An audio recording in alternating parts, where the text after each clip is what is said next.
You ever get sick of measuring out your game table so you have to know exactly where all your dimensions are, setting things up, not having the right tabletop for your game so you're playing on a snow mat? Well, today we're going to do a 3x3 snow mat for Frostgrave. It's a short one, so come on and let's get going. You can see that my dog has joined us here.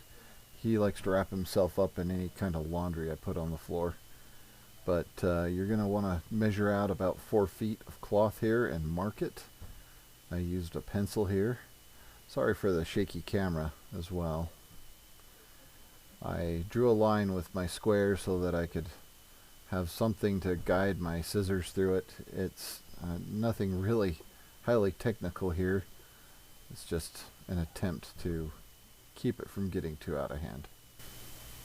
So when you cut, you're going to want to cut about 4 feet instead of 3 because you do want the extra material. So go ahead and finish your cut, and we're going to move on to the next step, which is using the ironing board. Ironing the canvas wasn't the easiest job, but I ironed it twice. You can see here what it looked like after the first ironing. It wasn't the smoothest, so I put it on the ironing board again before I took it into the garage to tape it down. Now I cleaned the garage floor so that I had something clean to attach the tape to. You're going to need all these tools here and components. So what we have is some acetone, some caulk. You can buy the caulk in a squeeze tube, which is fine. I bought some ballast sand, a little tray to mix it in, a scraper, tape and tape gun, and a caulk gun. So I used all these to put the texture on the mat. You'll also want to tape off your 3x3 square. Okay, we're going to mix all the components together. I only used originally this 1 tube of caulk. I ended up needing 2 and would have done better with 3. So if you're going to do a 3x3 square, I highly recommend using 3 tubes. So I put the tube in there.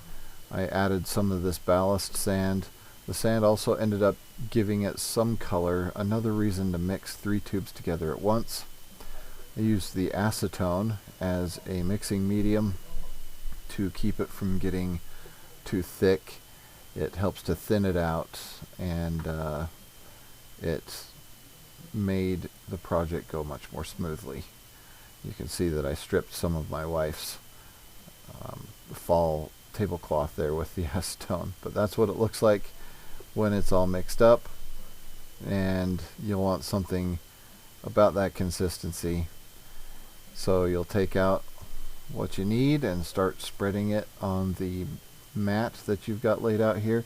Now keep in mind, because you've taped off the 3x3 square, you can go over, in fact you should go over onto the tape and spread it out as evenly as possible. So I ran out and didn't quite get the whole thing covered. I would have liked to have had it thicker in places as well. Went out and did another tube, didn't mix the same amount of sand in, and you can see not only is it wet, but it is a different color as well. So we'll see what it looks like here when it gets dry. I gave it some time to dry and decided I didn't like the unevenness, especially those hard straight lines, so we went on with some rattle cans.